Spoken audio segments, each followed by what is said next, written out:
Balcony में खड़े खड़े सायरा अपने अतीत को ढूंढ रही थी। आंखों में आंसुएं तो थीं, लेकिन वो छलक नहीं रही थी। शायद उसे छलकना था, मगर अभी नहीं। सायरा ने उसे मर्यादाओं के दयार में बांध रखा था। बड़ी उम्मीद के साथ, विश्वास के साथ उसने रिश्ता जोड़ा था अपना। माँ बाप के कहने के अलावा विश्वास भी उसे पसंद था, क्योंकि विश्वास एक सीधा सुलझा सा लड़का था। नमस्कार दोस्तों, मैं संदीप ओझा आप सभी का स्वागत करता हूँ कहानी जिंदगी की में। आज की कहानी है मेट्रो, जिसे लिखा है संदीप सिवानी ने। कहानी जिंदगी की। शादी के 10-15 दिन बाद ही सायरा अपने पति विश्वास के साथ दिल्ली चली आई। आज पहली बार है जब सायरा दिल्ली आई हुई है। द्वारका मोड़ मेट्रो स्टेशन के नीचे जब सायरा खड़ी थी दुल्हन के पोशाक में, तो ऐसा लग रहा था जैसे राष्ट्रपति भवन के मुगल गार्डन को कोई यहाँ पे रख गया हो। एक अलग ही सुकून मिल रहा था। आते जाते सारे लोगों का नजर सायरा पे था। लोग इस खूबसूरती का अलग ही आनंद और तारीफ किए जा रहे थे, मगर सायरा को ये सब पसंद नहीं आ रहा था। वो खुद को असहज महसूस कर रही थी। उसे लग रहा था कि क्या मैं कुछ अलग दिख रही हूं? क्या लोगों ने इससे पहले किसी शादीशुदा लड़की को दुल्हन के ड्रेस में नहीं देखा है? या फिर मुझ में कोई ऐब है? तभी विश्वास सायरा को कैब में बैठने के लिए आवाज देता है और सायरा कैब में बैठकर विश्वास के साथ द्वारका मोड़ की भीड़ भाड़ और शोर शराबे से निकलते हुए कुल 10-15 मिनट की दूरी तय करने के बाद एक सुकून भरे मोहल्ले में कैब से पहुंचते हैं। ये मोहल्ला सायरा को कुछ सही लगता है, क्योंकि वो द्वारका मोड़ की भीड़ भाड़ और शोर शराबे से दूर और अलग था। इतने में विश्वास कहता है, आओ, यह है अपना घर, यहीं रहता हूं मैं। पिछले 2-3 सालों से यहीं पे हैं, जब से दिल्ली आए हुए हैं। सायरा बोलती है, सुंदर है आपका ये घर, बहुत ही खूबसूरत है, और ये मोहल्ला भी कुछ सुकून भरा लग रहा है। विश्वास तभी बोलता है, आपका घर मतलब क्या है? अब ये तुम्हारा भी है, यानी हमारा है। समझी ना मालकिनी? इतना कहने के बाद विश्वास उसे बाहर ही घर की चाबी थमा देता है और बोलता है, मालकिनी अब थोड़ा चुनमुनिया मुस्कान दे दीजिए ना। सायरा नजरें झुकाते हुए हंसने लगती है। उसके बाद विश्वास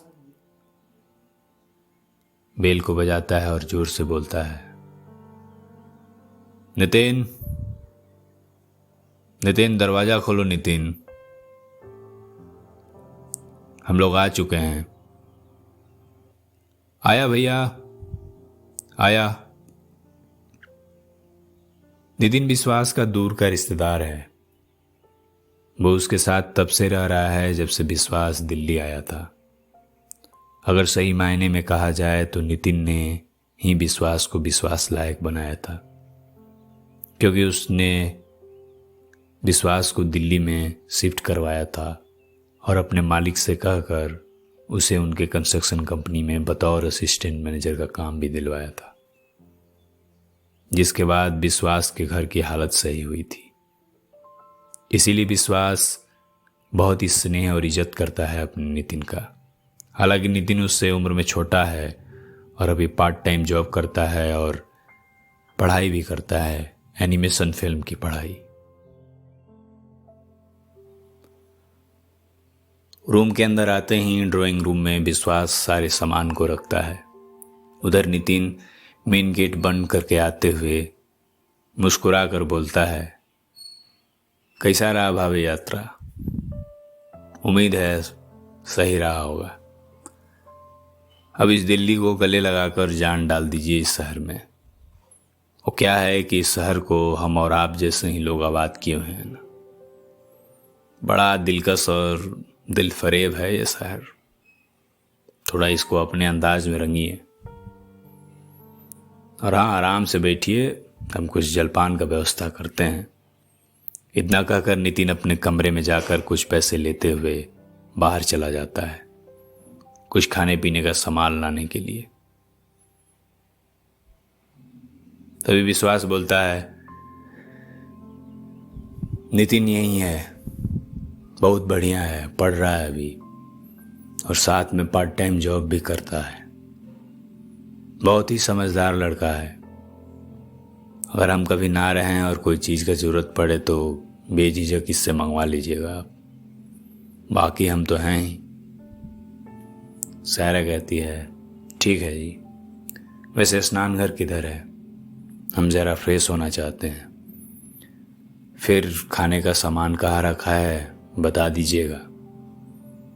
कहा है कि अब बाहर के खाने का ज़रूरत नहीं है, हम आ गए हैं, आपकी मालकिनी। विश्वास हंसने लगता है और बोलता है, उधर दूसरे कमरे के बगल में कुछ देर बाद सभी लोग बैठ करके आज भोजन करते हैं और फिर नितिन अपने कॉलेज चला जाता है। सफ़र में काफ़ी थकान होने की वजह से विश्वास और सायरा आराम करने लगते हैं। आज पहली बार सुबह सुबह विश्वास किराने की दुकान पर दूध और ब्रेड लाने गया है। पिछले 3 सालों में पहली बार। आज तक कभी भी विश्वास किराने की दुकान पे कोई भी सामान लाने नहीं गया होता है। यह देख किराने की दुकान का मालिक विनोद बोलता है, किराने की दुकान का मालिक विनोद बोलता है, का भैया अब तो भाभी का मैनेजर बन गए तो दर्शन दे दिए। लगता है भाभी आते ही ज़्यादा चार्ज थमा दी है और नितिन जी को अब आराम मिल गया है। चलिए कोई बात नहीं, अच्छा हुआ, अब आपको नून तेल का भाव पता चल जाएगा। विश्वास बोलता है, अरे महाराज आप सामान दीजिए, समझे ना, और हाँ सारा वही सब सामान दीजिएगा जो नितिन लेके जाता है। कहा है कि हमको भी अभी नया हुआ है ना ड्यूटी ज्वाइन किए हुए। सभी हंसने लगते हैं, विश्वास भी हंसने लगता है। अरे हद है यार, दीजिए जल्दी दीजिए, आज से ड्यूटी भी ज्वाइन करना है। सामान लेके विनोद वहाँ से रूम की तरफ निकल जाता है। तभी उसकी नज़र एक इश्तिहार पे पड़ता है। इश्तिहार होता है, आज ही घर बुक कीजिए और पाएं 5 लाख तक की भारी छूट फ्रॉम ठाकुर बिल्डर्स। अक्सर लोगों को इसकी ज़रूरत होती है और शौक भी होता है कि उनका अपना घर हो। और अब तो वजह भी था विश्वास के पास कि वो घर ले सके अपने लिए। यही सब सोचते हुए वो अपने रूम पे आ जाता है और घंटी बजाता है। दरवाजा सायरा खोलती है। ड्राइंग रूम में आने के बाद सायरा बोलती है, आ गए? बड़ी देर लगा दी, कहाँ रह गए थे? विश्वास बोलता है, अरे नीचे विनोद मस्ती करने लगा था, बोल रहा था आज कैसे आ गए, लगता है नई नौकरी में तरक्की हो गई है आपकी, फलना ढिमकाना। सायरा बोलती, नई नौकरी? तरक्की क्या मतलब है? आपने कब नई नौकरी पकड़ ली और हमें बताया भी नहीं? ये कब हुआ जी? विश्वास बोला, ओहो उसके कहने का मतलब तुमसे था। वो क्या है ना कि मैं कभी जाता नहीं था, आज 3 साल हो गया, आज पहली बार उसके दुकान पे गया था सामान लाने। इससे पहले हमेशा नितिन ही जाता है, क्योंकि मुझे कभी ज़रूरत ही नहीं पड़ती थी, नितिन ही सब कुछ लाता था। और आज पहली बार शादी होने के बाद और ख़ासकर तुम्हें लाने के बाद मैं उसकी दुकान पे गया हूँ, तो मुझे ऐसे चिढ़ा रहा था और तुम्हें नई मैनेजर बोल रहा था। अब समझी ना मालकिन। सायरा हंसने लगती है और खिलखिलाते हुए ही रसोई में चली जाती है और बोलती है, अच्छा ऐसा है, जनाब के इतने रोब हैं, क्या बात है। जिंदगी में कब क्या बदल जाता है किसी को पता नहीं चलता है।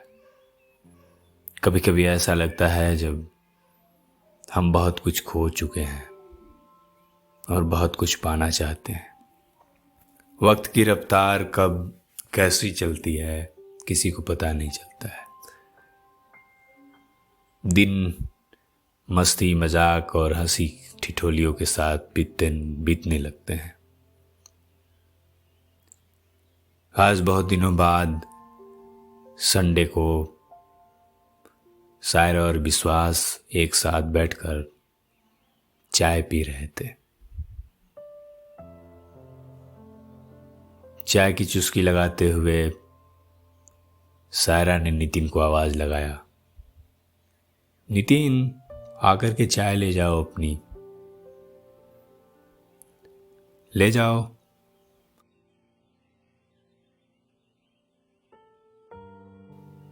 न जाने क्यों आज ये अंदाज विश्वास को सही नहीं लगा। उसे कुछ खटक रहा था। शायद वो चाहता था कि सायरा उसे खुद जाकर के चाय दे। विश्वास से रहा नहीं गया और वो सायरा को बोल दिया, अजी आप ही दे के आइए ना, बेचारा भी पढ़ रहा होगा। सायरा ने गुस्से भरे अंदाज में कहा, खुद भी आके ले सकते हैं, इतना भी क्या है, कौन सा कोई दूर आना जाना है, कोई लंदन थोड़े जाना है और आना है। आए लेके जाए, आराम से कुछ चाय भी नहीं पी सकता है, बना तो दिए हैं ना। तभी नितिन आता है और बोलता है, अरे कोई नहीं, मैं आ रहा हूँ, भैया आप खामखा बेचैन हो उठे, आज संडे है, वैसे भी भाभी को आज बहुत काम होगा, और भाभी आप टेंशन न लें, बस आप आवाज़ लगा दिया करें, थोड़ा देर होगा लेकिन हम आ जाएंगे, और भैया आप थोड़ा सब्र रखिए, कहाँ हैं इतना उतावले हो जाते हैं। इसके बाद सायरा गुस्से से बालकनी की तरफ चली जाती है। गुस्से के मारे उसके नाक पे बहुत पसीने निकल आते हैं। उसे ऐसे देख विश्वास बोलता है, इतना पानी में तो कोई स्नान कर ले, तुमको तो आराम में होना चाहिए, कम से कम तुमको पानी की कमी नहीं होगी। सच में आराम में रहो, पानी की कमी नहीं होगी तुमको। यह अंदाज शायद सायरा को अच्छा नहीं लगता है और सायरा नाराजगी के साथ बोलती है, आप रहने दीजिए, और हाँ अभी हमें अकेले रहने दीजिए, हमारे पास पानी है, हमको मालूम है हमको क्या करना है हमारे साथ, प्लीज। अचानक सायरा को जालंधर याद पड़ जाता है। जालंधर, वो शहर जहां से सायरा पली बढ़ी थी और पढ़ी भी थी। कोई था जिसे उसके नाकों का पसीना बहुत अच्छा लगता था। कॉलेज का वो दिन याद आ जाता है जब पहली बार किसी ने उसके नाकों को पसीने को बहुत सराहा था।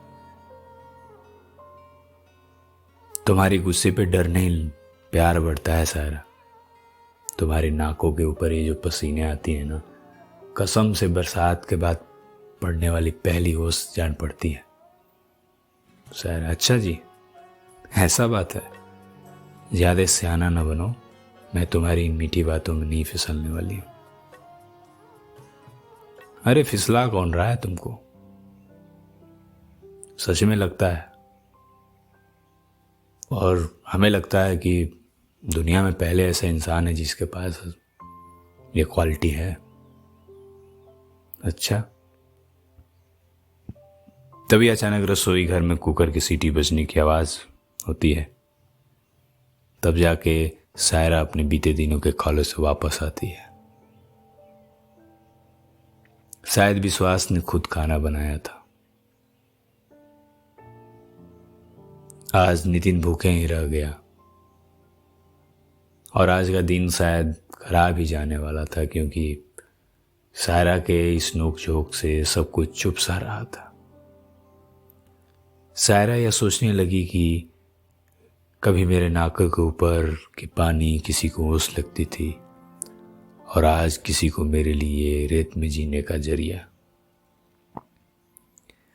कितना कुछ बदल गया है ना। वक्त का ये चक्रव्यूह कहाँ ला दिया है। सायरा जी, अब आप वो नहीं रही। अब आप एक शख्स की गुलाम हैं।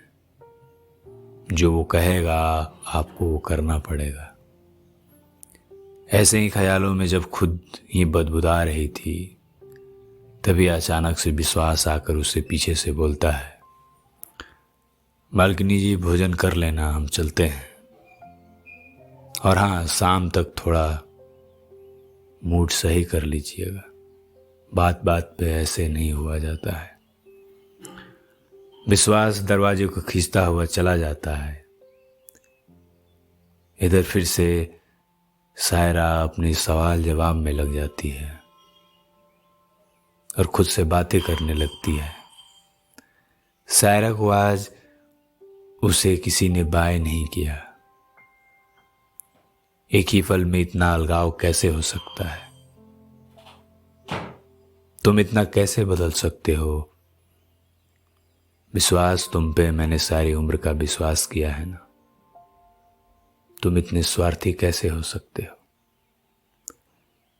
ऐसे ही उद्भड़न में लिपटे हुए न जाने कब आँख लग गया, पता नहीं चला। आँख खुली जब नितिन ने कॉफी मग कमरे के अंदर टेबल पर रखा और कहा कि मेरे दोस्त बोलते हैं मैं कॉफी अच्छा बनाता हूं, सीसीडी से भी बेहतर। नितिन का ऐसे में कॉफी के लिए बुलावा देना अच्छा लगा था सायरा को। सायरा उसे थैंक्स कहना चाहती थी, लेकिन मन में नाराजगी थी। नितिन के लिए नहीं, विश्वास के लिए, जो उसे पीछे की तरफ मानो खींच रहा था।